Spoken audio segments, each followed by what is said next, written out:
Oswald Spengler, The Decline of the West, Vol.1, Chapter 1, Parts 1 to 5. In this chapter, Oswald Spengler introduces his ambitious work, The Decline of the West, which aims to forecast the future trajectory of Western civilization by examining cultural and historical patterns. He explores the idea of a metaphysical structure in human history that transcends the outward forms of societies, cultures, and events. Spengler asks whether history has a logic that dictates the rise and fall of civilizations, likening them to organic entities that go through stages of birth, growth, and decline. He asserts that Western culture is currently in the phase of fulfillment and questions what defines a culture, its relation to life, soul, nature, intellect, and its symbolic manifestations, like states, gods, and great events. Spengler proposes that historical patterns can be identified through mathematical law and analogy. He observes that throughout history, similar patterns and personalities recur, such as comparing Napoleon to Caesar or Alexander the Great, and argues that these analogies can be profound or superficial depending on their context and interpretation. Spengler critiques the use of arbitrary and fragmentary analogies in historical analysis, advocating instead for a method that identifies deeper structural relationships between different cultures and their expressions, such as politics, art, and religion. He emphasizes the need for a technique of analogies rooted in an understanding of the organic structure of history, which he calls the morphology of world history. This approach contrasts with the world as nature perspective of natural science and focuses on viewing history as a dynamic process of becoming rather than a static collection of events.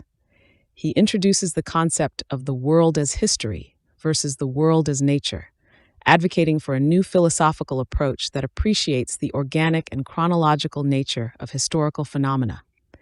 Spengler criticizes the dominance of natural science approaches in historical analysis, arguing that history is governed by a different set of principles, such as the idea of destiny, which he contrasts with the causality-focused logic of natural science. Spengler's philosophy revolves around understanding history through the lens of organic, living processes rather than mechanical, spatial relationships. He aims to shift the focus from a naturalistic ordering of phenomena to a historical one, advocating for a new way of interpreting human existence and its expressions. Parts 6 to 10. In the continuation of the introduction, Spengler examines the idea of world history from different cultural perspectives. He emphasizes that not all cultures view history as a linear progression. For instance, the classical culture of the Greeks and Romans lacked a sense of historical continuity, focusing instead on the pure present. This mindset viewed past and future as static, with myth and legend replacing historical memory. In contrast, other cultures, such as the Egyptians, had a strong historical consciousness, evident in their meticulous record-keeping and preservation of their dead, symbolizing a deep concern for the past and future. Spengler contrasts the classical and Western perspectives, highlighting how each viewed history and time differently. The Greeks, for example, burned their dead, signifying a denial of historical duration, while the Egyptians embalmed their dead, indicating a desire for eternal remembrance. The Western culture, like the Egyptians, places great importance on historical continuity, exemplified by its creation of mechanical clocks and precise time measurement.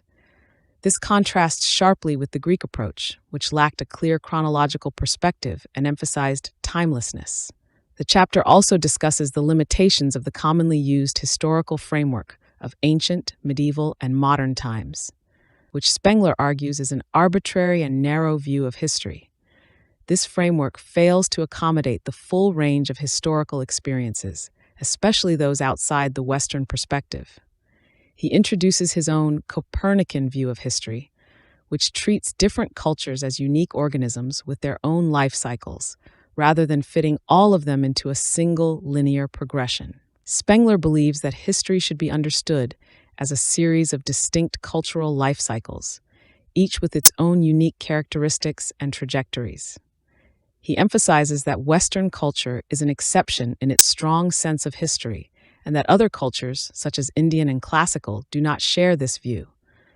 He critiques the tendency of Western philosophers to universalize their ideas, failing to recognize the unique cultural perspectives of other civilizations. Finally, Spengler calls for a new philosophy that acknowledges the historical relativity of human experience. He argues that understanding history requires recognizing the diversity of human cultures and their different approaches to time, existence, and knowledge. He advocates for a more nuanced and organic view of history that moves beyond the limitations of linear progress and embraces the complexity and richness of different cultural life cycles. Parts 11 to 16. There are two dominant ways to understand the classical world: the materialistic and the ideological. The materialistic approach sees events as a series of causes and effects, where the tangible aspects of society, politics, economy, sexuality, are causes, and the more abstract elements, art, religion, philosophy, are effects. On the other hand, the ideological approach focuses on ideas, myths, and rituals, viewing material concerns as mere consequences of these higher pursuits. Each side tends to dismiss the other as missing the true essence of things. The ideological school might disdain a focus on economics and statecraft, while the materialistic school might ridicule discussions of myths and poetic forms as irrelevant to practical matters. These two approaches highlight a deeper cultural divide between what Spengler refers to as culture men and civilization men. The former idealize the classical past, whereas the latter, more pragmatic, often interpret history through the lens of contemporary concerns. Spengler argues that civilization represents a final, artificial state that follows a culture's growth and peak.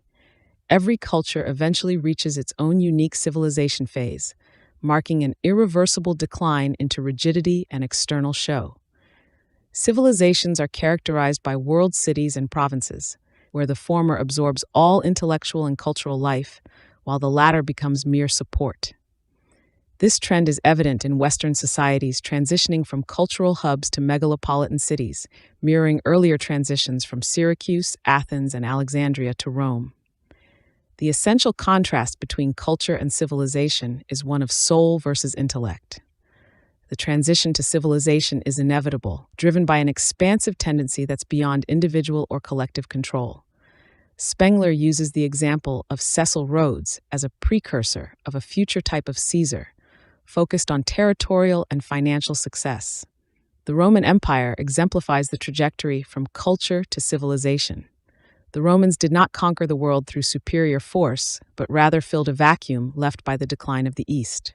The true nature of imperialism, according to Spengler, is civilization in its purest form, characterized by expansive, outward-directed energy. Spengler sees this pattern as an inevitable destiny for the West, where the dominant tendency is towards territorial and financial expansion, as exemplified by Cecil Rhodes. Rhodes represents a future form of Caesarism, driven by practical intelligence and expansionist ambition. The future of the West is finite, not an endless progression towards higher ideals. The belief that the future will always improve on the present is a flawed assumption. Instead, historical patterns suggest a series of defined stages, each with its own limits. Understanding this finite perspective allows one to recognize what is possible and what is not, aligning efforts with realistic goals rather than hopeless ideals. The goal is not to deny the potential for decline, but to face it with clarity and purpose. Spengler argues that all philosophy is rooted in its time and place, reflecting the unique concerns of its era. There are no eternal truths, only temporary solutions that fit the needs of their time. The greatest philosophers are those who grasp the significant facts of their age, participating in practical life rather than abstract theorizing. For example, ancient Chinese and Greek philosophers were deeply involved in statecraft and practical concerns. In contrast, modern philosophers often lack real-world engagement, focusing instead on outdated or trivial issues. This shift away from practical involvement signals a decline in the relevance of philosophy to contemporary life. Spengler advocates for a new form of philosophy, a skepticism grounded in historical understanding. This approach treats all knowledge as relative and emphasizes understanding the organic evolution of cultures and ideas. The goal is not to seek absolute truths, but to interpret and understand the symbolic meaning of historical phenomena, recognizing that all truth is culture-specific and time-bound. Spengler begins this section with a personal reflection on how this project started. In 1911, he intended to write a small analysis of contemporary political events, focusing on the inevitable World War, which he saw as a manifestation of a historical crisis. However, as he dug deeper, he realized that to truly understand the era, he needed to expand his scope. This led him to explore not just politics, but also the broader spectrum of human existence, including art, science, philosophy, and economics. This broader exploration revealed many interconnections between different facets of life, such as the relationship between art forms and political or mathematical structures. He discovered parallels between various cultural expressions like oil painting, contrapuntal music, and perspective, which all reflected a shared spiritual principle. From this exploration, Spengler identified morphological relations that symbolized particular types of humanity in history. These relations had a symmetrical structure that Spengler referred to as the style of history. He likened this approach to concepts from modern mathematics, specifically the theory of groups, which helped him bring his thoughts into tangible form. This exploration also changed his perspective on the approaching World War. He saw it as a type of historical change that was preordained long ago, rather than a random constellation of events. The crisis was characterized by many questions and explorations, but often without a comprehensive understanding of the larger picture. Spengler identified numerous interconnected issues, from art to politics to society, all pointing towards a single riddle of history that had yet to be clearly defined. He believed that all these problems were manifestations of the same underlying issue, which had been anticipated by thinkers like Nietzsche but never fully grasped. Through this realization, Spengler saw the necessity of a stock-taking doctrine that would integrate and confirm the various living tendencies in different spheres. This led him to the conclusion that history and nature were fundamentally different, with history being about happening and becoming, while nature was about being and having become. This perspective challenged the traditional view that applied natural laws and causality to historical events. Spengler's approach was to view historical phenomena as symbols and expressions of spiritual realities, not just objects of understanding. This led him to a comprehensive solution that emerged from a single principle. The work that resulted, which Spengler describes as provisional and incomplete, aimed to develop a new world picture based on the method of comparative morphology in world history. Spengler's work is divided into two parts: Form and Actuality, and World Historical Perspectives. The first part focuses on the form language of the great cultures, exploring their origins and creating a basis for a science of symbolism. The second part examines the facts of actual life and historical practice to derive lessons for shaping the future. The section concludes with an introduction to the accompanying tables, which offer a general view of the results of his investigation, demonstrating the scope and fruitfulness of his new methods. Volume 1, Chapter 2, The Meaning of Numbers, Parts 1 to 5. Spengler begins the chapter by clarifying key terms that he will use throughout the book. He argues that the common distinction between being and becoming is inadequate for expressing the contrast he wants to highlight. Instead, he proposes two concepts, becoming and the become, emphasizing that the become always relies on becoming. Next, he introduces the terms proper and alien, to differentiate between two fundamental aspects of consciousness. Alien refers to perception and the outer world, while proper is associated with feeling and the inner world. He distinguishes soul and world, which he sees as contrasting elements of waking consciousness, and he emphasizes that they are always intertwined. Spengler further develops the concept of life as the form in which the actualizing of the possible is accomplished. He introduces the terms future, past, and present to correspond with soul and world. He then defines history and nature as modes of understanding and comprehending knowledge. History is associated with becoming and direction, while nature is related to things become and extension. Spengler illustrates how a soul seeks to actualize itself through the concept of number, which he describes as the foundation of mathematics. He views number as a metaphysical entity, a symbol of causal necessity akin to the concept of God. Number, he argues, embodies the essence of the world as nature. He asserts that numbers originated similarly to myths, as tools for capturing and defining nature impressions. In this sense, mathematical language is akin to grammar. He contrasts nature and history, asserting that while nature is numerable, history is not, and that mathematical certainty pertains to nature. Spengler emphasizes that mathematics is not just a science but also an art and a metaphysic. He explores how number thinking is deeply embedded in art and architecture, noting that structures like Gothic cathedrals and Doric temples are essentially mathematics in stone. Spengler argues that different cultures have different types of mathematical thought and different concepts of number. He emphasizes that each culture's mathematics reflects its unique worldview. He points out that the inner structure of Euclidean geometry is different from Cartesian geometry, and that these differences reflect the distinct world feelings of the classical and Western cultures. Spengler contends that mathematics is an art, subject to changes in style and epochs, much like other forms of art. He draws parallels between changes in musical theory and the analysis of the infinite in mathematics. He highlights the relationship between mathematics and major arts like sculpture, music, and painting. Spengler contrasts the Pythagorean idea that number is the essence of all things with the Western mathematical viewpoint. He explains that for the classical world, numbers were measures of tangible things, while for the Western world, numbers are spatial orders. He explains that classical mathematics was essentially stereometry, while Western mathematics encompasses more abstract concepts. He highlights how the classical world feared concepts like irrational numbers, which challenged their notion of number and the world. Spengler concludes by asserting that each culture's mathematical and scientific thinking reflects its life feeling and worldview, and what seems nonsensical to one culture might be a profound truth to another. Parts 6 to 10. In this section, Spengler contrasts the Greek and Western mathematics, highlighting their differing perceptions of magnitude and space.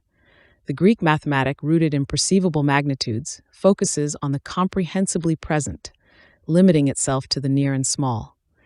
In contrast, the Western mathematic, with its infinitesimal methods and analytical approach, seeks to explore and understand the vastness of space and the concept of infinity. The Western mathematic is rooted in abstract thought, often diverging from empirical observation, while the Greek mathematic adheres to practical and visible forms. Spengler criticizes Kant for overlooking the mathematic of distance and using small, simple figures to illustrate his ideas, which are more aligned with Greek thinking. He explains that Euclidean geometry, closely tied to Greek sensibilities, avoids exploring the infinite. In contrast, Western mathematics embraces the infinite and abstract, as seen in the works of Aristarchus of Samos, who proposed a heliocentric world system that aligned with the Western yearning for infinity, but was largely ignored by the classical world. Archimedes' treatise on the grains of sand illustrates this difference. While he approached large numbers, he avoided infinity, which reflects the classical aversion to the infinite. Spengler observes that Greek and Western mathematicians employed different approaches to integration. The Greeks focused on geometrical loci and specified lengths, while the Western mathematicians focused on spatial relations and point positions, leading to contrasting mathematical styles. The classical mathematic, focused on finite bounds, contrasts sharply with the Western mathematic, which is rooted in the infinite. Spengler discusses Diophantus, who contributed significantly to algebra and brought about a shift in mathematical thinking. Diophantus' approach to mathematics represents a new number feeling, different from the classical approach, suggesting a transition from classical to Magian culture. Diophantus' mathematics lacks defined magnitudes and instead focuses on undefined numbers, hinting at a new cultural direction. Diophantus lived during the period when the Arabian culture was emerging under the surface of the Roman Empire and the Middle Ages. This new culture, expressing itself through early Christian art and Eastern religions, was distinct from the classical world. Diophantus' approach, with its indeterminacy and abstraction, aligns more with the emerging Arabian culture than with the classical world. Spengler highlights the differences between the mathematical styles of the classical, Magian, and Western cultures. The classical approach is based on magnitudes and visible forms, while the Magian and Western approaches embrace abstraction and relation. The emergence of these new mathematical styles reflects broader cultural changes, with Diophantus marking a transition from classical to Magian mathematics. Spengler examines the contributions of René Descartes to mathematics, noting that Descartes' work marked a shift towards a new understanding of numbers and geometry. Descartes introduced the idea of the function, which replaced the classical concept of magnitudes with abstract spatial relations between points. This shift represented the liberation of geometry from concrete, measurable forms and its transformation into a purely spatial and abstract discipline. Descartes' innovations paved the way for the analysis of the infinite, fundamentally altering the understanding of geometry and mathematics. The idea of periodic functions, the use of the circle number pi and the Napierian base epra, and the breakdown of distinctions between geometry, trigonometry, and algebra all exemplify this new approach. Descartes' work led to the supersession of the old, optical finite geometry and established a new mathematical framework based on abstract relations. Spengler emphasizes the significant differences between classical and Western mathematics. The classical concept of number as pure magnitude contrasts sharply with the Western concept of number as pure relation. The Western soul, driven by a yearning for the infinite, developed the idea of the function, which allowed for the analysis of abstract relations rather than concrete magnitudes. In the Western world, mathematics evolved into abstract analysis, rendering geometry and arithmetic as mere practical tools rather than complete sciences. The classical mathematic focused on magnitudes and visible forms, while the Western mathematic focused on functions and infinite processes. The Western mathematic, through its various innovations and discoveries, overcame the classical notion of magnitude, establishing a new paradigm based on abstract analysis. Spengler critiques the Western tendency to express its new mathematical ideas using classical notation, which can be misleading. He argues that the function, as a unit and variable relation, constitutes the new Western number, which is distinct from the classical concept of number as magnitude. The Western number is best understood as a relational entity, which is not captured well by classical notation. Spengler illustrates this difference with the example of Fermat's equation, which expresses a relation rather than a specific value. The introduction of irrational, imaginary, and complex numbers further illustrates the divergence from the classical concept of number, leading to a new mathematical framework focused on dynamic relationships rather than static magnitudes. Spengler concludes by comparing the Baroque period of Western mathematics with the Ionian period of classical mathematics, noting that both represented periods of intense creative activity and refinement. The Baroque period, characterized by abstract and immaterial thinking, witnessed the emergence of numerous mathematical innovations, and paralleled the flourishing of music and art during the same era. This period highlighted the elemental opposition between the classical and Western souls, with the Western soul characterized by a yearning for infinity and abstraction, in contrast to the classical soul's focus on limits and material reality. Parts 11 to 15. In this section, Spengler delves into the primal experience of number and how it relates to the external world. He explains that when primitive humans began to recognize the world around them, they felt a deep longing, which eventually developed into a sense of direction and the enigma of time. This longing is paired with a dread of mortality, which Spengler connects to the fear of the irrevocable past and the alien nature of the external world. Spengler also highlights how this dread is expressed through understanding space and how humans use language to bind and define their world. The fear of the alien is mitigated through intellectual forms, such as the taboo, which provided primitive societies with a way to cope with their fears. This fear and longing are integral to artistic expression, philosophy, religion, and mathematics, manifesting differently in various cultures. Here, Spengler compares the classical and Western forms of mathematics, emphasizing how their foundational symbols, space for the West and cosmos for the classical world, are fundamentally different. The classical mathematician focused on tangible, visible forms, while the Western mathematician ventured into the abstract, infinite space.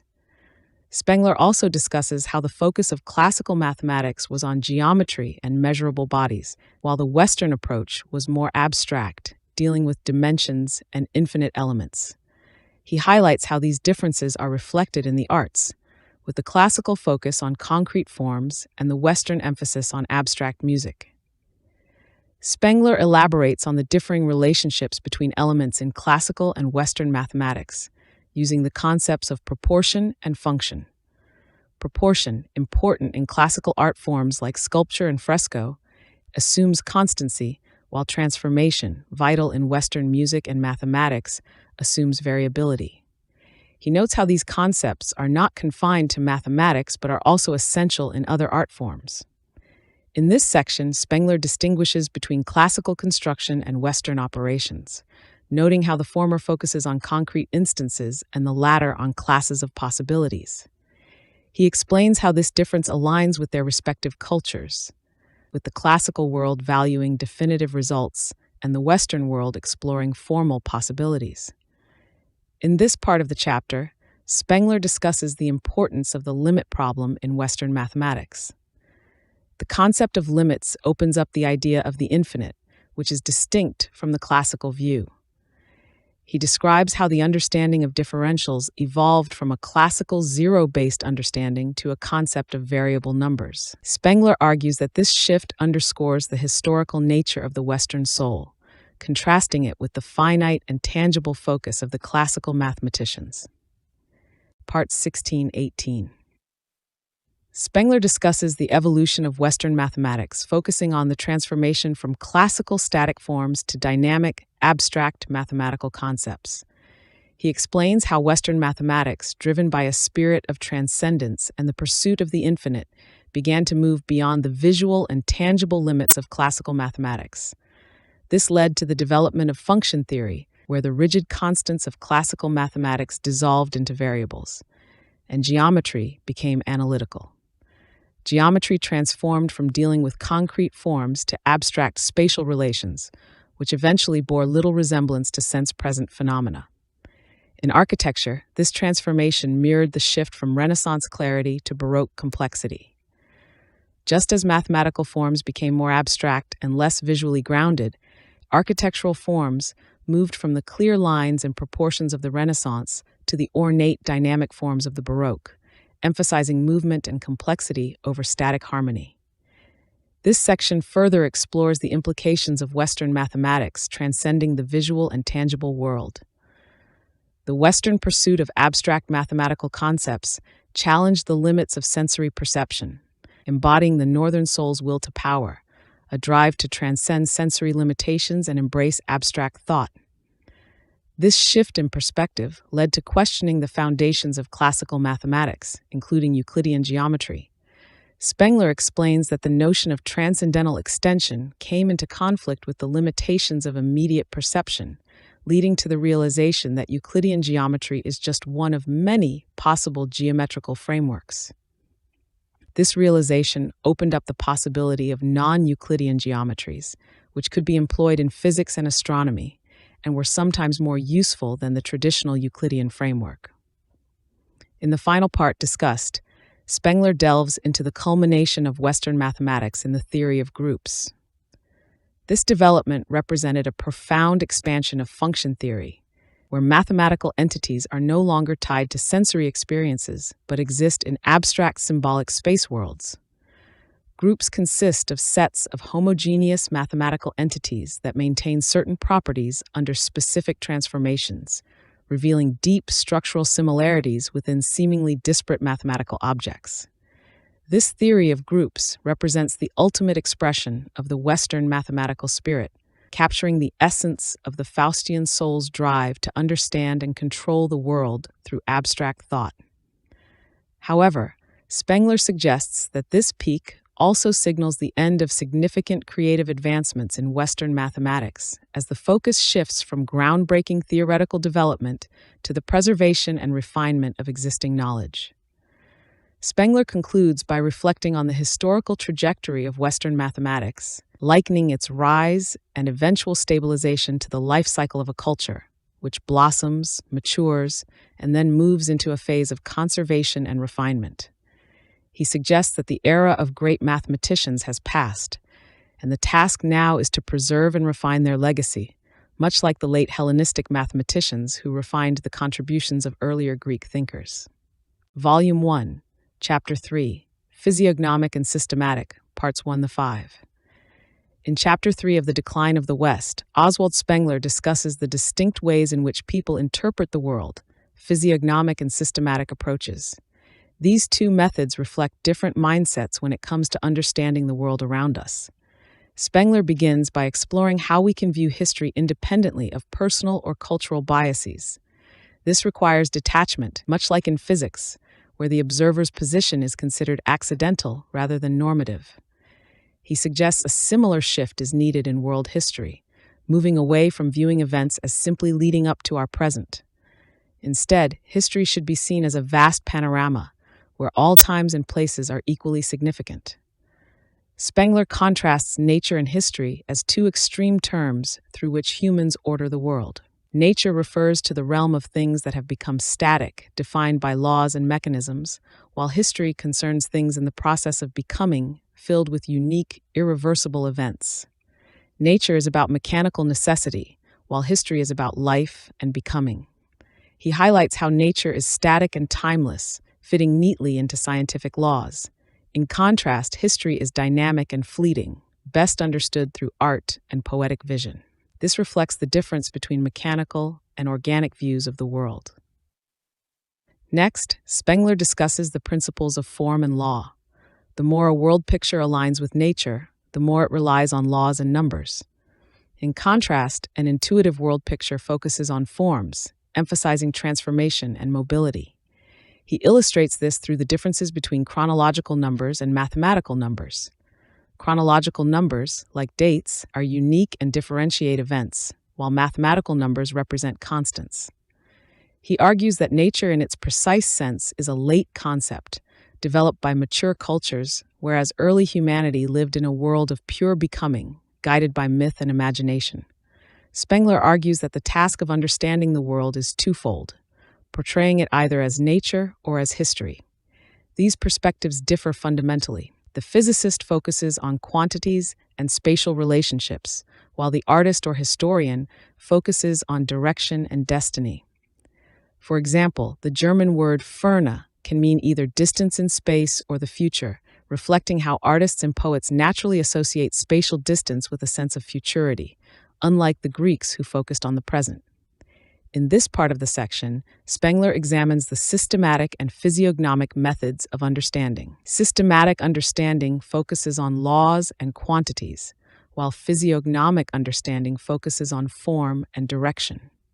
He predicts that the systematic approach, dominant in the 19th century, will give way to a new era of physiognomic understanding in which the sciences will become part of a larger picture of human life. He emphasizes that all sciences reflect human self-knowledge, and that each culture expresses itself through its unique mathematics and worldview. Spengler continues by asserting that the goal of historical understanding is not merely to record facts, but to capture the essence of human existence. History is not about being correct or incorrect, but about being deep or shallow. In contrast, scientific knowledge is about clarity and precision. Thus, history should be understood as poetry and art, while science focuses on clarity and order. Sections 6-8. In these sections of The Decline of the West, Oswald Spengler examines the ultimate elements of the historical form world and the phenomenon of the great cultures. He explores the concept of a culture as an organism, with a life cycle akin to a living being, progressing through stages of development, flourishing, and eventually declining. The keener glance of the Faust eye can detect pure forms underlying all human becoming, penetrating the seeming anarchy of history. Spengler focuses on world history, the history of higher mankind over 6,000 years, looking to identify the essence and inner form of human history as opposed to that of nature. The phenomenon of the great cultures is key to understanding the historical form world. Cultures are organisms, and world history is their collective biography, resembling the biography of an individual. Spengler argues that understanding the unique characteristics of each culture allows us to comprehend their broader historical significance. Spengler describes world history as a stream without banks, where generations flow like waves. Within this flow, cultures rise, swell, and vanish, much like individual organisms. A culture is born when a great soul awakens from the proto-spirituality of early humanity, blooms on a specific landscape, and eventually reverts to the proto-soul. The life of a culture is a passionate struggle against chaos and internal fears. When a culture actualizes its full potential, it hardens and becomes a civilization, which Spengler describes as a dying stage characterized by rigidity and decay. He sees parallels between the decline of classical civilization and the potential decline of the West, drawing connections between different cultures' phases of development and decay. Spengler introduces the term habit to describe the distinctive way a culture manifests itself in the light world. The habit of a culture encompasses its unique style, character, and tempo of development. Different cultures exhibit distinct rhythms, durations, and tempos, and Spengler notes that every culture has a definite lifespan, usually about 1 millennium. He explores the notion of homology, where different phenomena in various cultures occupy equivalent positions in their respective timelines. For example, classical sculpture and Western orchestration are homologous, as are the periods of the contending states in China and the Punic Wars in Rome. Spengler argues that understanding these homologies and historical rhythms can help reconstruct lost epochs and predict future developments. Spengler applies his morphological approach to history, emphasizing the importance of understanding the rhythm and structure of historical phenomena. He argues that all great creations and forms in religion, art, politics, social life, economy, and science appear, fulfill themselves, and die down contemporaneously in all cultures. By recognizing the structural similarities between different cultures, Spengler believes we can overpass the present as a research limit and reconstruct long-vanished epochs, much like how modern paleontology reconstructs extinct species from fragments. The application of the morphological method offers immense possibilities for historical understanding, allowing us to see beyond the limitations of traditional historical research. In this section, Spengler emphasizes the need for a new historical method that can understand the organic units through which world history fulfills itself. This approach should focus on the essential elements of historical phenomena, recognizing their symbolic content and distinguishing the necessary from the accidental. By adopting a rigorous morphological method, Spengler believes we can gain a clearer understanding of history and its various expressions across different domains of human life. Volume 1, Chapter 4, The Idea of Destiny and the Principle of Causality, Parts 1 to 5. Spengler posits that destiny and causality are opposites. Destiny is the inner certainty that guides life, often felt rather than calculated. It operates in a realm of organic logic, a natural order that artists and religious figures can express, but that remains beyond intellectual understanding. In contrast, causality represents the logical, measurable, and describable, being tied to the rational and rigid world of the waking mind. Destiny aligns with creation and life, while causality aligns with destruction and death. Time, as Spengler explains, does not align with causality. Time for Spengler is directional and irreversible, while causality is spatial and reversible. He argues that history is heavy with fate but free from laws, whereas science deals with laws and the tangible. The historical perspective is one of directedness, whereas the scientific is one of cause and effect. Spengler emphasizes that the notion of causality is a necessity of thinking, while destiny is a necessity of life, and history is fundamentally about fate rather than calculable events. Spengler views time as a counterconception to space. He states that while space is a conception, time is a word symbolizing something inconceivable. He criticizes philosophers for misunderstanding time by attempting to treat it as spatial. For Spengler, time is something deeply linked with life and becoming, while space is linked with objects and being. He uses examples from art and religion to illustrate that the essence of life is tied to the irreversible flow of time, whereas space concerns itself with the static and measurable. Each culture, Spengler argues, has its own unique destiny idea. He uses examples from different cultures to illustrate this, contrasting the Euclidean view of destiny held by the classical world with the analytical view of destiny in the Western world. In Greek tragedy, the focus is on the situation, while in Western tragedy, it is on character development and the unfolding of a whole life. The classical world deified the body and the present, while the Western world is more focused on the soul and the future. In this part, Spengler examines the clock as a symbol unique to Western culture. He highlights that the Greeks and Indians lacked a sense of time akin to that of the West. The Western world, with its emphasis on clocks, bells, and precise time measurement, is deeply historical and conscious of movement and fate. This stands in stark contrast to the classical world, where the present moment was emphasized, or the Indian world, where history happened without conscious direction. In conclusion, Spengler's exploration of destiny, causality, and time reflects his overarching view of cultures as unique organisms with their own perspectives on life and existence. The Western emphasis on history and precise time measurement, according to Spengler, reflects a profound cultural difference from other historical cultures. Parts 6-10. Spengler starts by highlighting the unique characteristics of Western history, particularly its primitive feeling of care, which deeply influences the culture's outlook on life and family. In contrast to classical cultures, which focus on the immediate act of creation, Western culture, much like Egyptian and Chinese, embraces the symbolism of mother love, a caring force directed towards the future.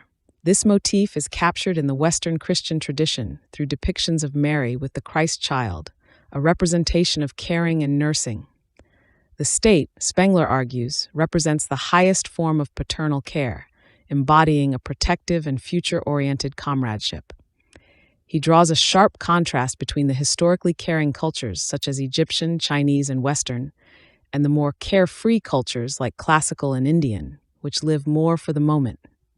Spengler then delves into the concepts of destiny and incident, noting that only exceptional people perceive a deeper logic of becoming in life. He argues that destiny and incident are not merely different degrees of the same phenomenon, but represent distinct approaches to experiencing life. For example, something that might seem incidental to the masses could be viewed as destiny by those who can perceive a deeper symbolic necessity. He examines how various historical figures, like Luther and Tiberius Gracchus, fit into these categories, suggesting that the experiences of individuals and cultures shape their perception of destiny and incident. The idea of grace, derived from the Christian faith, encapsulates the interplay between free will and destiny, a concept explored deeply by Western thinkers like Calvin and Pascal. Continuing, Spengler contrasts the natural world of causes and effects with the historical world of destiny and incident.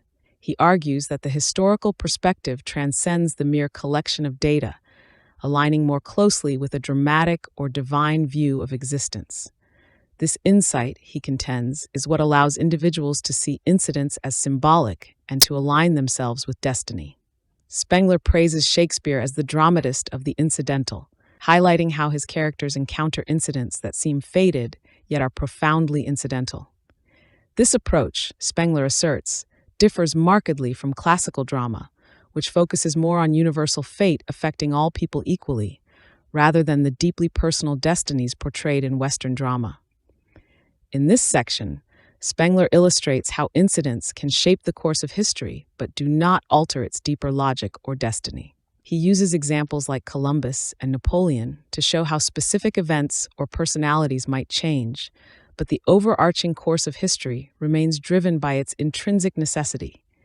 He differentiates between personal epochs, dominated by great individuals, and impersonal epochs, characterized by broader anonymous forces. He emphasizes that historical necessity drives these epochs, regardless of whether they are shaped by individuals or collective events. Spengler also touches on how different cultures, like classical and Western, experience tragedy, with the former focusing on situation and the latter on character. Spengler concludes by examining how the causality principle impacts our understanding of history. He asserts that causality is appropriate for understanding nature, but inappropriate for history, which is governed more by destiny and direction than by cause and effect. He critiques the tendency of modern, urbanized societies to view history through a utilitarian lens, noting that this diminishes the sense of destiny and future. He contrasts scientific knowledge, which focuses on the timeless and the possible, with historical experience, which focuses on the unique and the irrevocable. He emphasizes that true understanding of history requires a contemplative and intuitive approach, contrasting this with the analytical and reason-based approach of natural science. Parts 11 to 13. Spengler explores the limitations of rationalist and materialist historical methods, arguing that such approaches reduce human history to mechanical processes governed by simplistic causes like hunger and love. He criticizes the rationalist belief in uncovering historical truth through reason and argues that these approaches lack intellectual discipline and depth. According to Spengler, this mechanical view of history fails to capture the organic and tragic nature of human existence, focusing instead on utilitarian outcomes and ignoring the symbolic essence of events. He critiques Darwinism for turning biology into a political tool and emphasizes that true understanding comes from contemplating destiny and the world around us, rather than from attempting to prove predetermined points through historical analysis or art. Spengler contrasts Goethe's organic view of nature with the mechanical view of science, highlighting how Goethe saw nature as a living, evolving entity rather than a system governed by rigid laws. In this section, Spengler introduces the idea of a comprehensive physiognomy of existence, a new approach to understanding history through morphology and the concept of becoming. He envisions a unique Western philosophical viewpoint that combines analytical mathematics, contrapuntal music, and perspective painting to create a deep understanding of all cultures and human souls. This new philosophy aims to interpret not just individual figures, but entire cultures as unique living entities, emphasizing the importance of understanding each culture's unique expression through its people, events, and artifacts. Spengler stresses that this approach is not about constructing systems or rational explanations, but about experiencing and interpreting the entirety of a culture's expression. He calls for a new type of judge of men who can interpret the symbolic significance of historical and cultural phenomena, from poems and battles to religions and technologies. This new philosophy will address the deepest questions of existence and provide insights into the nature of time, love, death, and other fundamental human concerns, becoming the last great philosophy of the Faustian culture. In the final section, Spengler reflects on the coming end of Western philosophy and culture, seeing it as a natural progression. He notes that the Faustian culture, with its deep yearning for the infinite, is now approaching its final stage, where it will explore the deepest mysteries of existence. This phase will see the emergence of a new type of thinker, one who focuses on the essential, symbolic aspects of life and culture, rather than on rational analysis or systematization. Spengler believes that this new phase will lead to a greater understanding of the human condition and the ultimate questions of existence. This philosophical outlook, which he terms the last Faustian philosophy, will not attempt to explain the world through science or rationality, but will instead focus on experiencing and interpreting the symbolic nature of all things. In this final vision, Spengler sees a world where humans embrace their destiny and the mysteries of existence, moving beyond the constraints of reason and toward a deeper understanding of life and history. Volume 1, Chapter 5, The Symbolism of the World Picture and the Space Problem, Parts 1 to 5. In this chapter, Spengler explores the symbolism of the world picture and its relation to the concept of space in different cultures and epochs. He expands on the idea of an all-encompassing symbolism and discusses how both historical research and nature investigation are fragments of a wider treatment of life. Spengler emphasizes that we live and know both while awake and asleep, and that symbols serve as significant representations of our experiences, acting as a bridge between the living here and the there. Spengler introduces the idea of a world history of a physiognomic type, which he broadens to an all-encompassing symbolism. He argues that historical research should focus on understanding the inner logic of the past, and that nature investigation should focus on causal relationships. However, neither can fully capture the essence of life. Symbols are crucial for understanding the inexpressible aspects of life, and they bridge the gap between the here and the there. Spengler emphasizes that symbols are sensory signs with indivisible and unsought meanings. These symbols encompass everything from art and architecture to interpersonal relationships and the natural world. They signify the relationship between the soul and the world. The way we interpret symbols is deeply personal and shaped by our culture, and there are as many interpretations of the world as there are conscious beings. Spengler highlights the importance of depth in our experience of the world. He argues that depth is the first and genuine dimension, with the other dimensions being mere forms of reception. Depth is a representation of nature, while the other dimensions are representations of sensation and understanding. The way we experience depth is unique to each culture and shapes our worldview. For example, the Greeks experienced the world as a series of spatial planes, while modern Westerners perceive the world as an infinite space. Spengler notes a deep connection between space and death. He argues that humans are unique in their understanding of death, and this understanding shapes our perception of space. For example, the experience of losing a loved one often awakens a child to the reality of death and the finite nature of existence. The awareness of death leads to the desire to give deeper meaning to the passing of time, and it shapes our cultural and historical perspectives. Spengler concludes by discussing the symbolism of extension, which he considers the prime symbol of a culture. The way we perceive and represent depth shapes our art, religion, ethics, and science. Each culture has a unique prime symbol that defines its worldview and dictates its style of life. For example, the classical Greek culture viewed the world as a series of material and individual bodies, while the Western culture views the world as infinite space. These prime symbols are deeply ingrained in our culture and shape our understanding of the world. Volume 1, Chapter 6, Apollinian, Faustian, and Magian Souls, Parts 1-5. In this chapter, Spengler explores the distinct characteristics of three cultural paradigms or souls, the Apollinian, Faustian, and Magian, and how these worldviews shape their respective architectural and artistic expressions. He introduces these paradigms by examining their approaches to space, artistic mediums, and existential outlooks. The Apollinian soul. The Apollinian soul represents the classical Greek and Roman culture.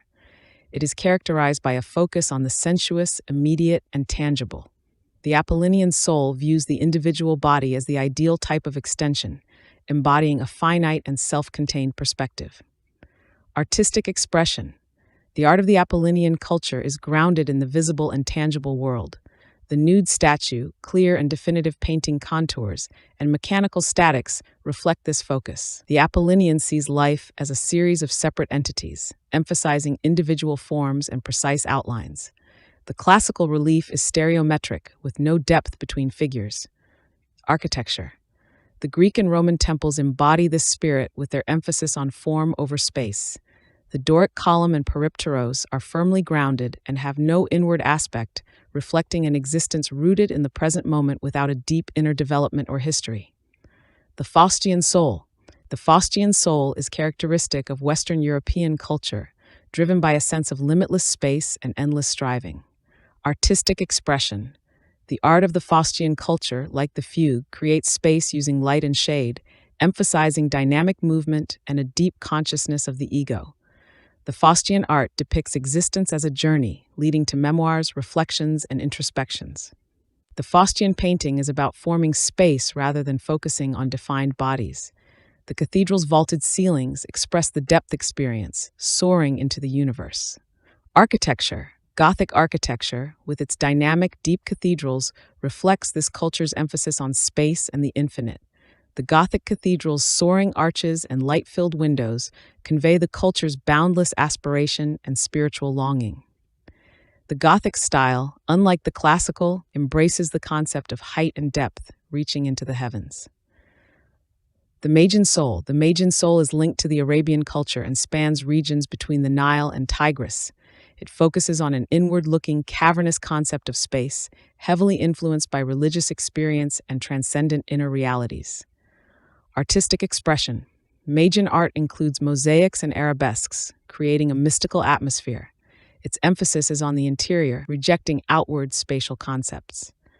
The Magian soul is fascinated by mysticism and symbolism, leading to a focus on religious themes in art.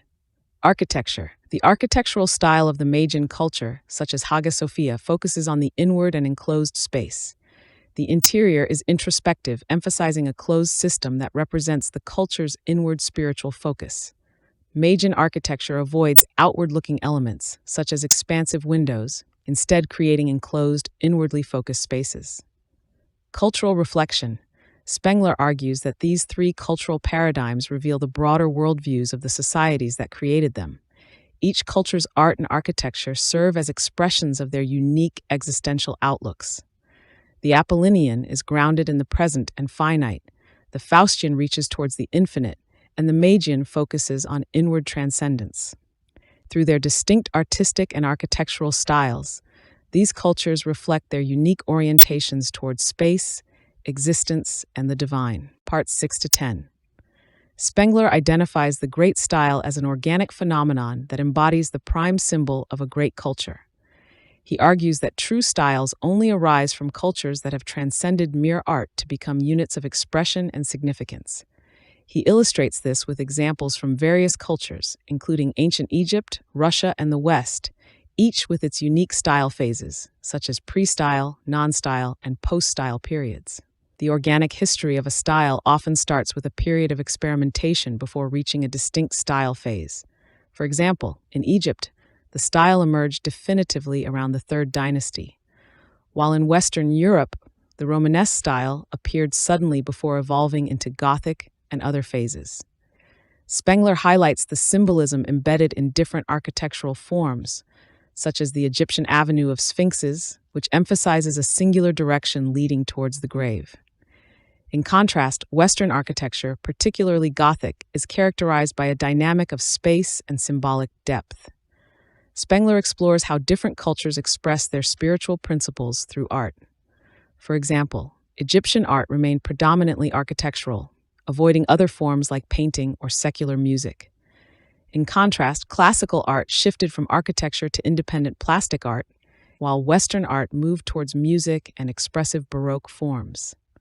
Spengler describes the life cycle of a style as beginning with a phase of youthful exploration, followed by a period of maturity, and ending in a decline. The early phases are marked by fear and awe, while the mature phase is characterized by grandeur and symbolism.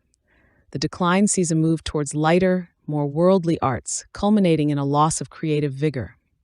Spengler examines the Arabian style, noting its evolution from early Christian art to Islamic architecture. He emphasizes that Arabian art, which spans the first millennium, developed its unique form language despite being influenced by external artistic conventions. The Arabian soul, according to Spengler, was held back by classical and Roman traditions before ultimately asserting its unique identity. Spengler concludes that all cultures grow under the influence of preceding cultures, often incorporating and transforming elements from them. The Magian style, influenced by classical elements, struggled to assert its identity, while the Faustian Gothic style blended Arabian influences with its own Nordic characteristics. Volume 1, Chapter 7, Music and Plastic, Parts 1 to 5.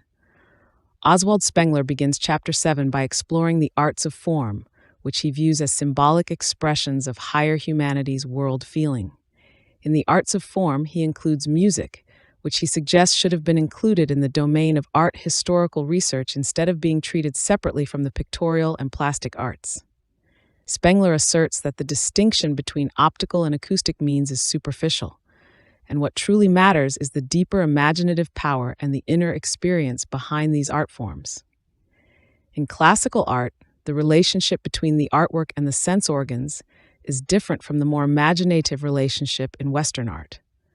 Classical art appeals directly to the bodily senses, whereas Western art appeals to the inner senses and the imagination. For example, in Gothic art, the enjoyment of music or literature is not tied solely to the physical senses, but involves a whole inner world of images and emotions. Spengler points out that the distinction between different forms of art is not as simple as being based on the sense impression they create.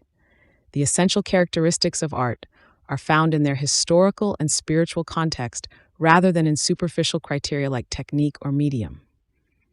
The soul of each art form is distinct and belongs to a particular culture and era. For example, the art of Miron's sculpture differs fundamentally from that of a Poussin landscape, and while these belong to different art forms, their inner form languages can be strikingly similar. Each art form is an individual organism, and its expression is determined by its character, which evolves and changes with the culture. When a new art form emerges, it is a significant event in the culture's history, often marking a new epoch. The choice of art forms themselves is an expression of the culture's soul, with each art having its own time of birth, development, and decline. This is evident in the distinct forms and styles that dominate different cultures and eras. Spengler further examines how different art forms relate to the overall historical narrative, noting that each culture has its own unique set of artistic expressions. For example, Western art has evolved from Gothic architecture, which embodies the symbolism and ideals of the culture, to Baroque art, which is more fluid and dynamic. This progression reflects the culture's changing world feeling and its evolving spiritual expression. Parts 6 to 10. In the transition to the 16th century, Western painting evolved from a focus on architecture and sculpture to a fascination with infinity-seeking, polyphonic painting, characterized by the development of oil painting and an emphasis on conquering space. This artistic shift paralleled the change in music toward the cantata and madrigal styles, and the Impressionist movement, led by artists like Leonardo and Giorgione, marked the beginning of this change. In this phase, the background gained prominence, symbolizing infinite space and depth. The horizon, as a crucial element, symbolized boundless space, while clouds, a common motif, represented transcendent elements. The art of gardens also flourished during this period, embodying the same tendency towards linear perspective and distance effects found in painting. The perspective of the garden, with its focus on a central viewpoint, mirrored the approach in painting, and both arts sought to reveal the meaning of nature and life through this perspective. The feeling for distance was not only a reflection of space, but also a sense of history, as seen in the melancholy autumnal tone of many Western artistic expressions, 72 source. The Baroque gardens exemplified this shift towards distance and future, contrasting with the timeless Renaissance parks. With the rise of perspective, the focus in painting shifted from static depictions to dynamic representations, emphasizing the meaning beyond the mere contents of the picture. This led to a debate over form and content, which obscured the deeper tension between plastic and musical conceptions of art. The painting style and drawing style reflected a broader dichotomy between historical and ahistorical forms, with Western art focusing on living, evolving forms. The brush stroke, a new symbol introduced by the Venetians, epitomized this dynamic quality, and the technique of visible brushstrokes paralleled the evolution of orchestral music, emphasizing tempo and motion. In the Western art world, the studio brown color became a symbol of space, depth, and future-oriented thinking, contrasting with the bright and tangible colors of earlier periods. This brown, dominant in the works of Rembrandt and other great artists, dissolved the tangible into atmospheric semblances, aligning with the deep introspective tendencies of the Western soul. The symbolic use of brown and the atmospheric brushwork represented a profound inner compulsion towards expressing destiny and future, contrasting sharply with the classical focus on the immediate present and tangible existence. The nuanced use of color and brushwork in Western painting thus became a means of transcending mere material existence, exploring the infinite and capturing the deep spiritual essence of life. The Western artistic sensibility also revered ruins and patinas, symbols of decay and mortality that emphasized a reverence for the past and a sense of historical distance. This inclination contrasted with the classical disregard for the old and the past, highlighting a fundamental difference in worldviews. The ruins and the aged bronze or marble appealed to the Faustian soul's sense of destiny and the passage of time, while classical art focused on the immediate and the present. This preference for decay and historical subjects extended to Western tragedy, which favored distant and crusted topics, avoiding immediate, momentary events. The Western soul thus expressed its depth and historical consciousness through art, exploring the infinite and transcendent through its unique artistic expressions. Volume 1, Chapter 8, Act and Portrait, Parts 1 to 5. In Chapter 8, titled Music and Plastic, Oswald Spengler explores the contrasting artistic and cultural ideals between classical and Northern European civilizations, with a focus on the portrayal of the human figure. He delves into how these cultures have different ways of expressing life through art, examining the use of the human form in both cultures. Spengler begins by characterizing the classical culture as a culture of the body and the Northern culture as a culture of the spirit. The classical view emphasizes the tangible, physical aspects of existence, while the Northern perspective focuses on the infinite and unseen. This fundamental difference impacts how these cultures represent humans in art. In classical art, the body is seen as a complete expression of being, with artists like Aristotle defining the soul as the form of the body. In contrast, in Northern European art, the body is seen as the vessel for the soul. Spengler contrasts the approaches of Gluck, who expresses the emotions of Armida through music, with that of Hellenistic sculpture, which conveys emotion through the depiction of muscles. He notes that different cultures use different artistic forms to express their inner lives, and the classical preference for using the body as a symbol of life is not due to any form of sensual indulgence, but rather due to the focus on the bodily phenomenon. This emphasis is also reflected in the architecture of classical temples, which lack an interior soul, unlike the Western structures. Spengler then moves on to explore the differences between the classical and Faustian artistic expressions in more detail. He describes how the classical focus on bodily form led to a preference for sculpture and an emphasis on proportion, while the Western focus on the soul and inner experience led to a preference for portraiture. In Western art, the portrait captures a unique moment in time, reflecting a life history, whereas classical art focuses on the physical body and its outward form. He also highlights the contrast between the Apollonian and Faustian artistic ideals, describing the former as emphasizing the body and instant, while the latter focuses on space and time. In classical art, the nude body is celebrated, while in Western art, the emphasis is on capturing the personality and inner life of the subject. Spengler examines the transition from Renaissance fresco painting to Venetian oil painting, noting how the change reflects a shift from a focus on individual things to a focus on space as a whole.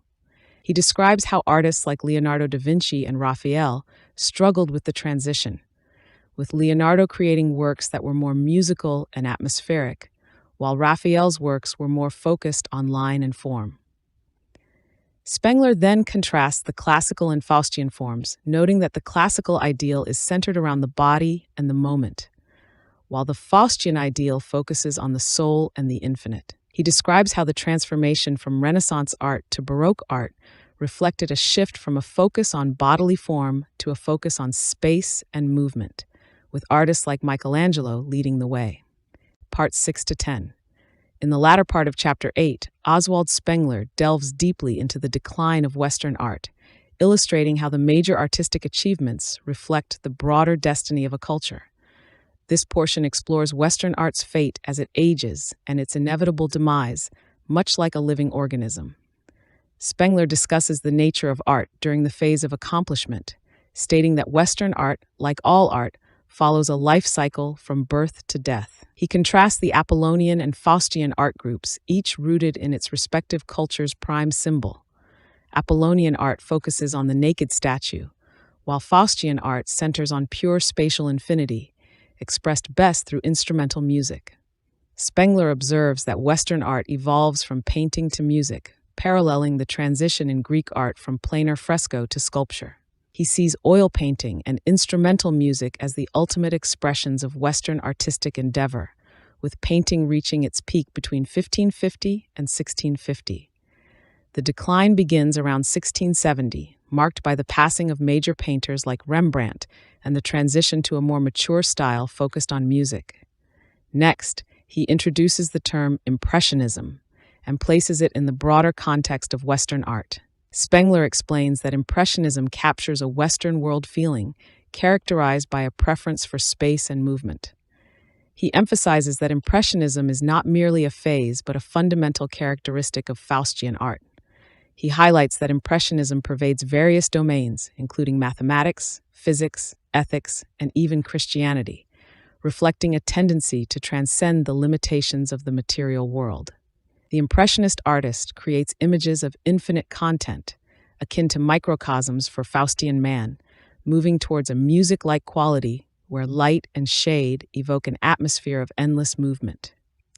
Spengler discusses the decline of oil painting after the 17th century and its brief revival in the 19th century with plein air painting.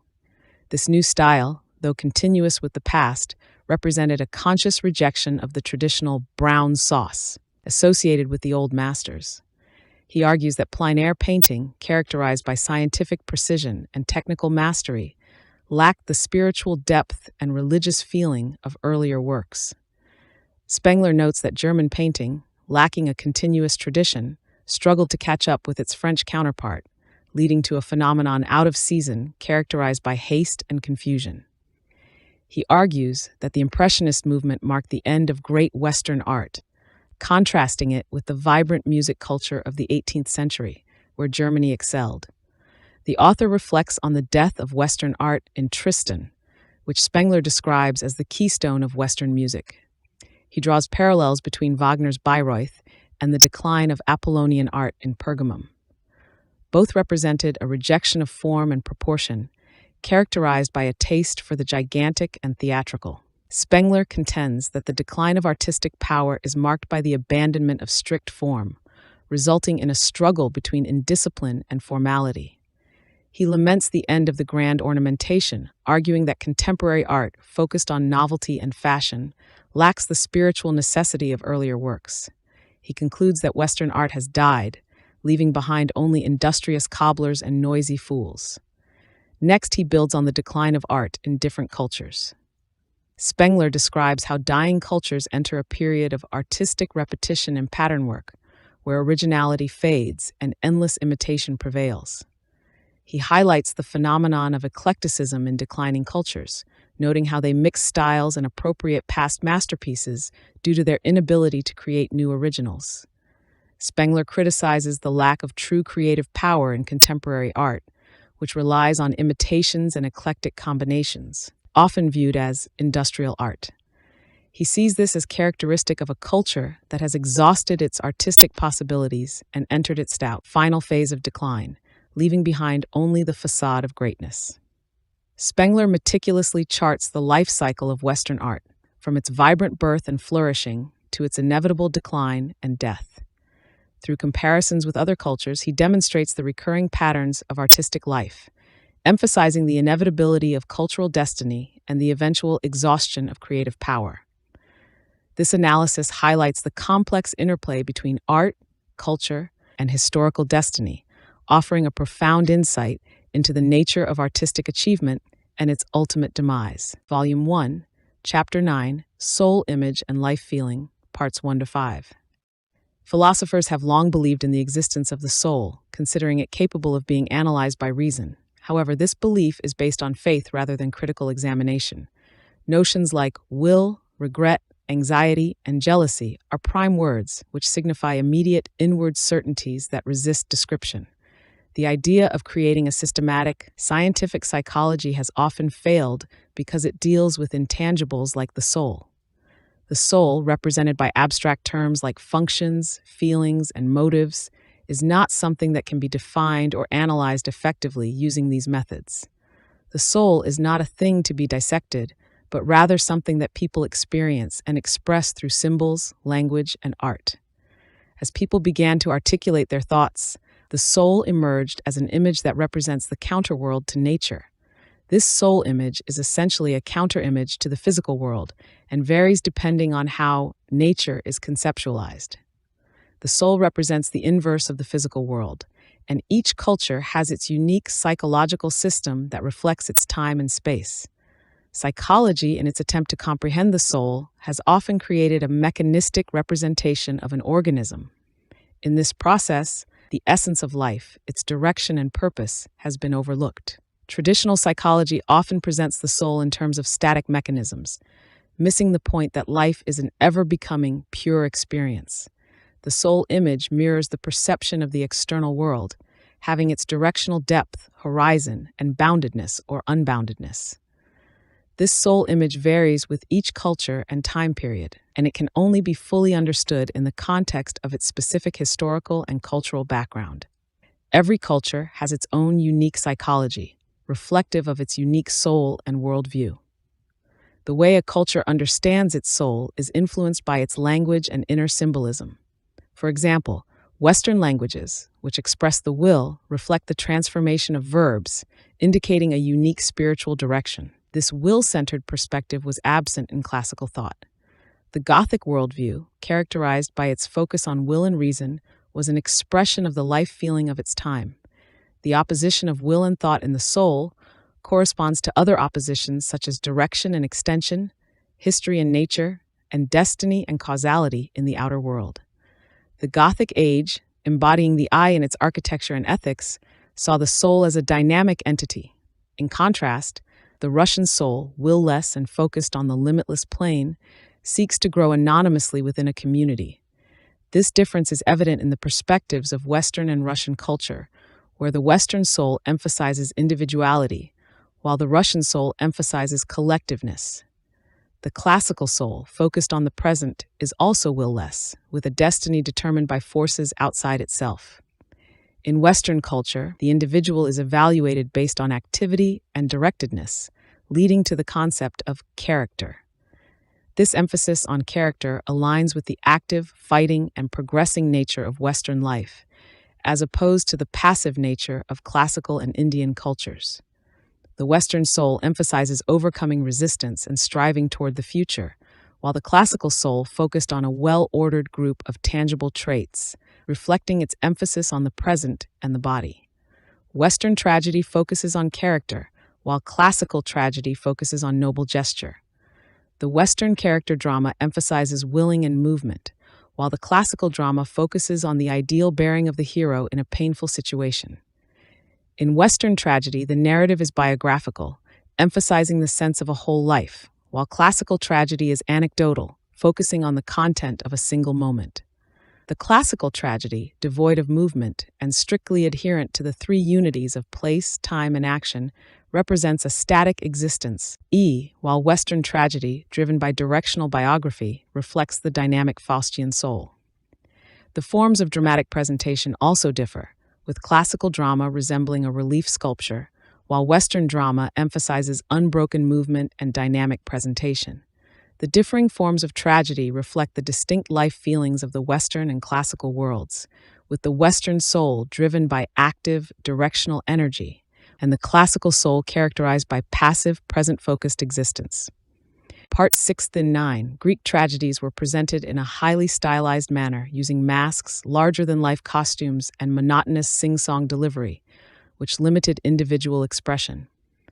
The tragedies included a chorus, which acted as a public observer, resonating with the Apollonian ethos of communal experience.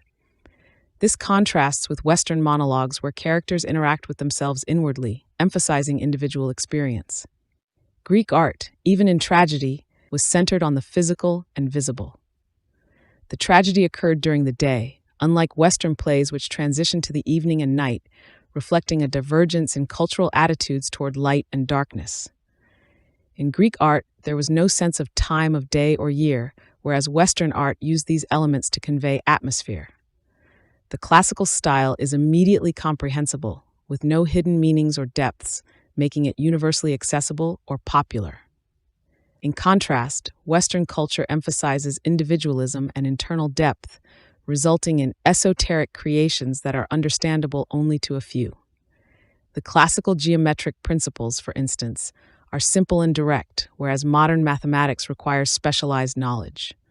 Classical art, politics, and philosophy were straightforward, while Western equivalents are complex and often inaccessible to the general public. Classical statues were self-contained, unaware of their audience, reflecting the Euclidean Apollonian worldview. In Magian and Western art, statues and paintings engage the viewer through directed gaze or spatial inclusion, revealing a new emphasis on interaction with the infinite. Western paintings draw the viewer into the scene, merging them with the depicted space. This reflects the Western passion for the infinite, as opposed to the Greek focus on the corporeal. Western astronomical discoveries, from Copernicus to modern astrophysics, reveal a yearning for the infinite, contrasting with the Greeks' desire for a bounded cosmos. The telescope symbolizes this exploration of space beyond human senses, driven by the Faustian desire to conquer the unknown. Western space, unlike the classical universe, is boundless and dynamic, aligned with the Western spirit of exploration and conquest. The spirit of maritime exploration in the north aligned with the Faustian urge for freedom and boundlessness. The Greeks, by contrast, were cautious explorers, staying close to familiar coasts. The Western desire for expansion transformed the entire globe into a colonial system, driven by a deep sense of adventure and conquest. This contrasts sharply with the classical world's focus on the immediate and the known, highlighting the deep differences between the two cultures. The classical sense of fatherland was tied to the city-state, while the Faustian sense of homeland is tied to history and ideals, leading to a desire for expansion and domination. The classical world, even in its expansion, was focused on consolidating known territories, whereas the Western spirit seeks to conquer the unknown, driven by a metaphysical desire for limitless space.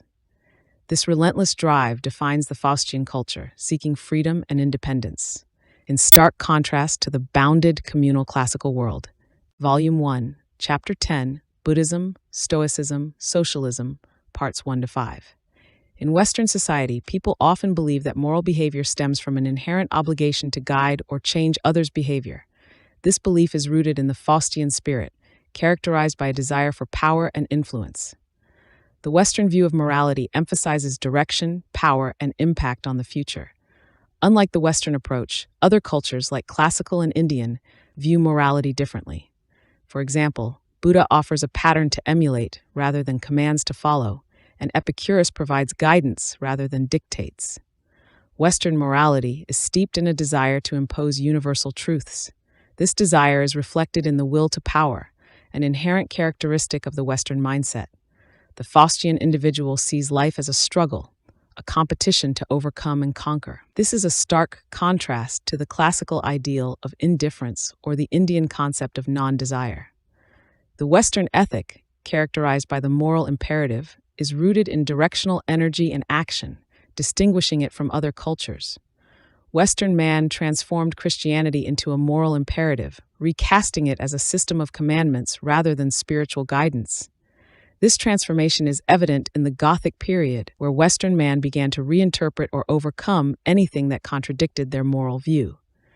The Western moral imperative is closely linked to architectural styles, reflecting a deep connection between ethical systems and artistic expression. Each culture has its own unique moral standards, forming a distinct ethical system. These systems are deeply rooted in the culture's inherent feeling and expression of life. Consequently, true conversion from one moral system to another is impossible. The ethical systems are so ingrained in the cultural psyche that they cannot be altered fundamentally, only superficially. Civilization marks a shift from a natural, instinctive morality to a more conscious, problem-oriented approach. As cultures mature, their morale turns into a problem that requires intellectual solutions. This shift is seen in the transition from Gothic to Baroque, where the organic culture gives way to a more artificial, intellectual civilization. The late stages of civilizations, such as in Stoicism, Buddhism, or Socialism, reflect a practical need for governance of life, moving away from intuitive ethics to more pragmatic, considered systems. Morality can be viewed as either tragic or plebeian. Tragic morality, as seen in figures like Aeschylus and Shakespeare, confronts the challenges of existence with pride and strength. In contrast, plebeian morality, such as in Epicureanism or modern European ethics, seeks to outmaneuver destiny with a more pragmatic approach. This distinction reflects a broader shift from a culture focused on grand achievements to a civilization focused on practical, everyday concerns. Spengler continues by contrasting the grandeur of culture with the practicality of civilization.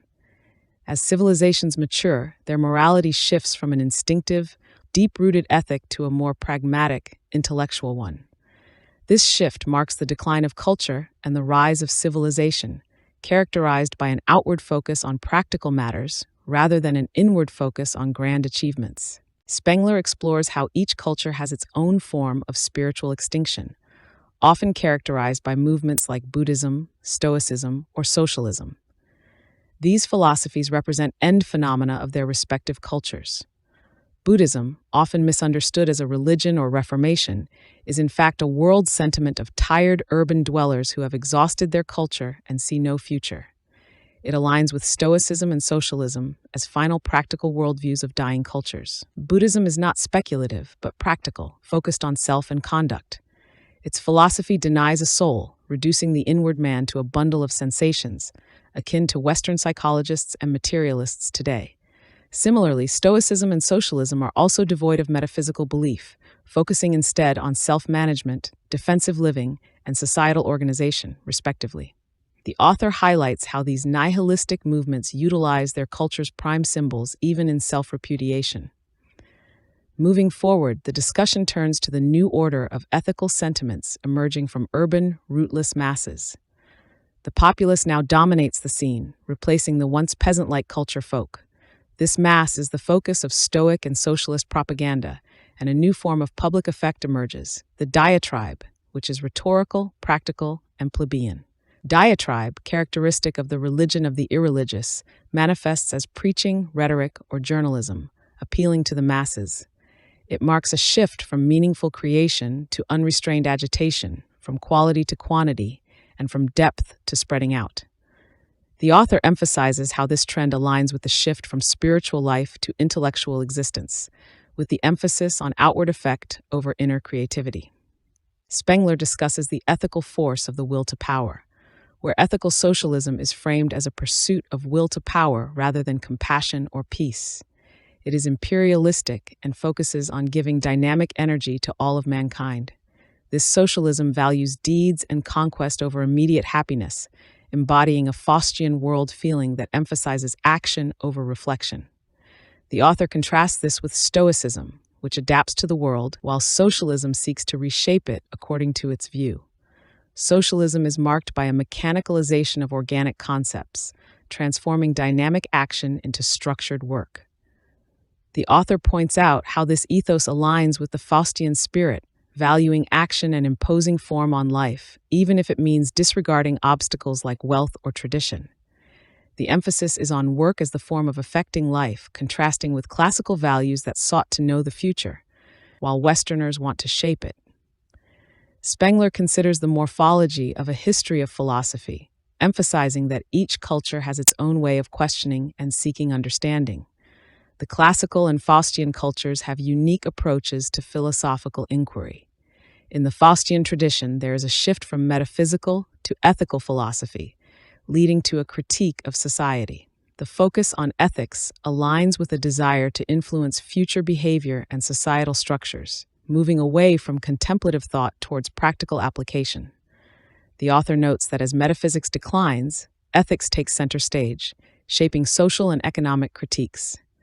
The shift towards practical ethics culminates in dramatic expressions like those of Nietzsche, Ibsen, and Shaw, marking the end of metaphysical and the rise of ethical focus. The Western emphasis on will to power reflects the essence of Western thought, seen in various forms from Schopenhauer's pessimism to Shaw's pragmatic socialism. The author concludes that Western philosophy has now exhausted its ethical period and entered a new stage of economic focus, where the future holds a possibility for physiognomic skepticism, moving from knowledge and valuation problems to a form problem, reflecting on the historical expression of culture. Volume 1, Chapter 11, Faustian and Apollonian Nature Knowledge, Parts 1 to 5. Spengler begins by referencing a famous lecture by Helmholtz in 1869, where he suggested that the ultimate aim of natural science is to resolve itself into mechanics, a field concerned with motions and forces. This reflects the Faustian spirit's obsession with measurement and intellectual conquest, a characteristic that doesn't necessarily align with other cultures' views of nature. The author emphasizes that Faustian science is primarily concerned with quantifiable elements, while Apollonian science was more focused on tangible, perceptible forms. This creates a stark contrast, as demonstrated by the differing approaches to concepts like motion and mechanics. In Faustian science, motion is considered fundamental, but the author raises questions about whether this is a universal truth or just a reflection of the Western mindset. This is supported by historical evidence, as Archimedes, a prominent figure in Apollonian science, did not feel compelled to interpret mechanics in terms of motion. This showcases the differing cultural perspectives on nature. Moving forward, the author points out that scientific discoveries and theories are influenced by the cultural backgrounds of their creators. Even the most exact laws of nature are ultimately shaped by the cultures from which they emerge.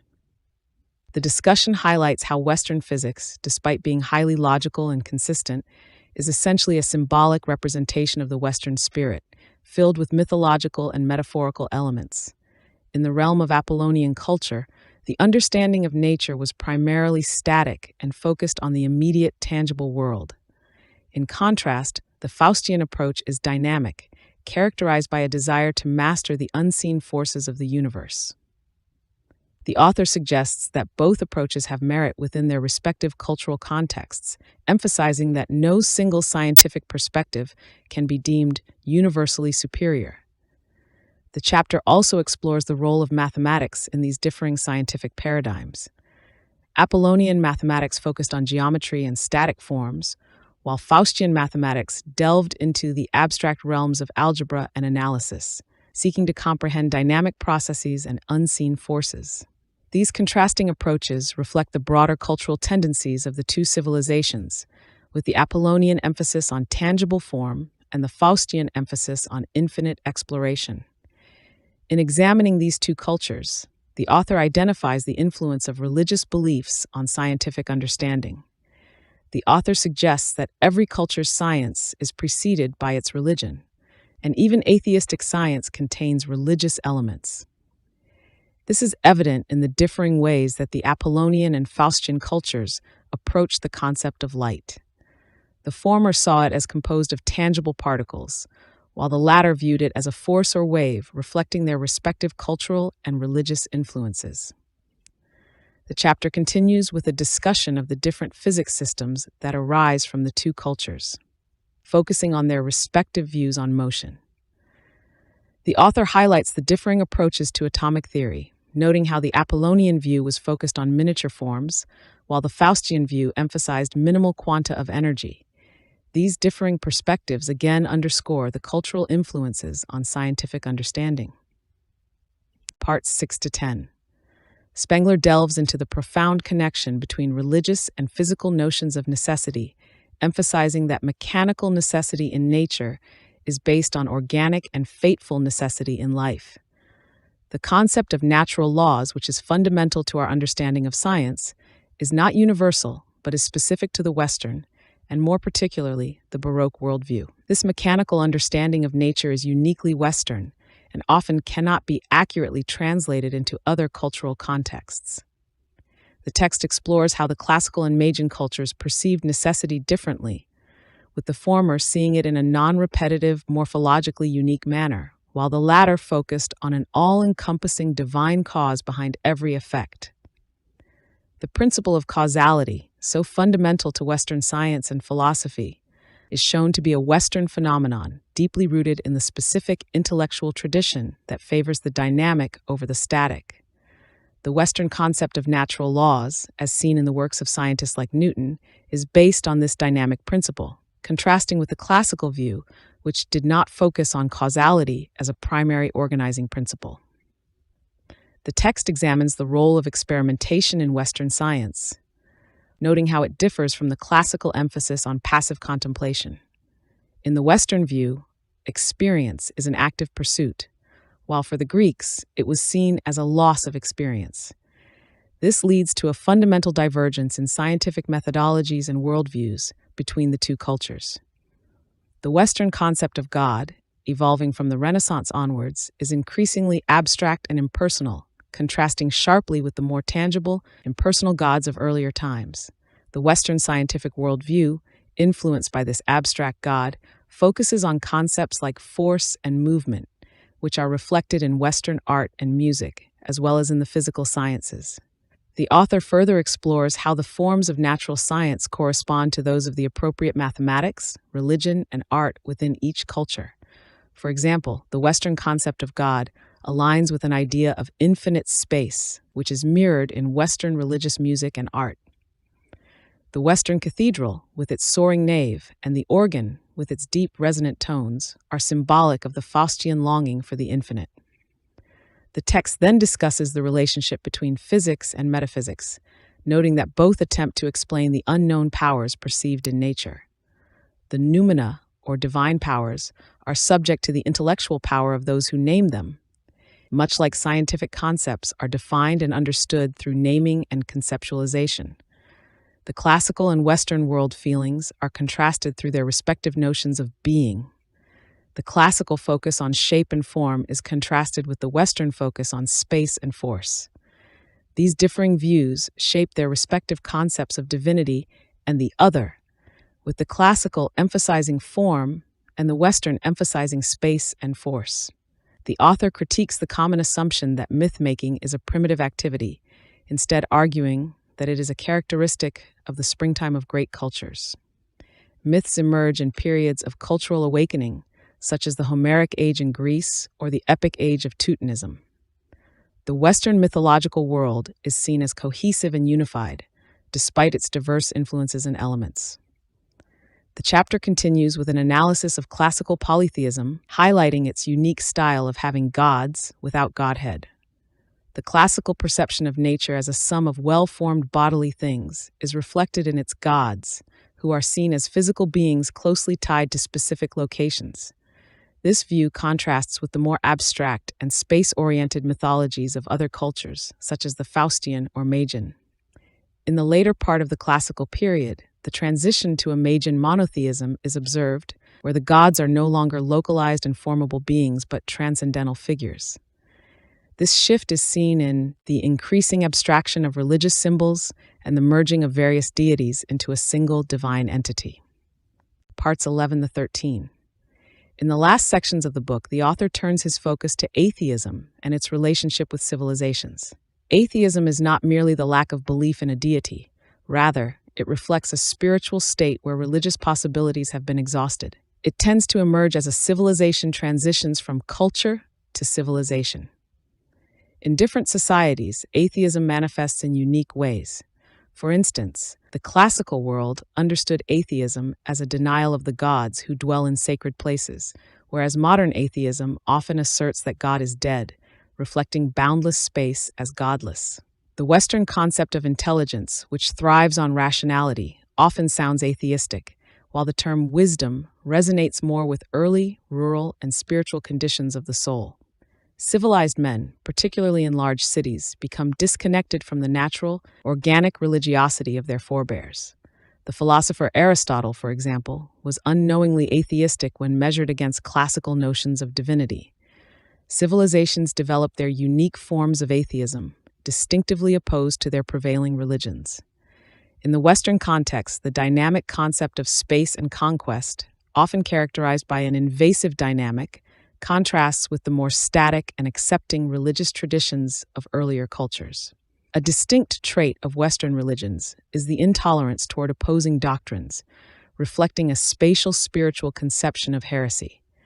The classical world, in contrast, was primarily concerned with contempt for the visible cult. This is evident in the historical executions for cult impiety, where philosophers like Socrates and Diagoras were condemned for not respecting classical religious practices. In the Western tradition, dogma, rather than visible ritual, is seen as essential, and even free-thinking movements have exhibited tendencies toward inquisitorial control. The author then shifts to discussing the nature of physics and knowledge. The emphasis is on how the perception of God and the cosmos is reflected in scientific theories. Western physics, for instance, is inherently dogmatic, focused on the dynamic and the idea of force. The classical world viewed physics in terms of static form, while Western science seeks to overcome the apparent and delve into the realm of abstract relations. The idea of force in Western physics is a noumen, a mythic quantity that defines the structure of scientific exploration. The dynamism of Western science stands in contrast to the static nature of classical physics. The notion of force is fundamental to Western science and aligns with the expansive and dynamic nature of the Western spirit. The concept of energy, emerging from the idea of living force, reflects the active and directional ethos of Western culture. The final stages of the Western scientific tradition are characterized by a deep skepticism and a return to intuitive religious perspectives. The author foresees a future where Western science will dissolve into a system of morphological relationships, revealing the underlying mythic and symbolic nature of scientific exploration. The pursuit of pure numerical transcendence and the fusion of scientific disciplines will ultimately lead to a rediscovery of the mythic origins of the Western worldview. This final chapter concludes with a reflection on the decline of Western science, mirroring the broader decline of Western culture. The culmination of Western science, with its emphasis on dynamic, functional, and analytical perspectives, ultimately returns to its spiritual home, completing the cycle from myth to reason and back to myth.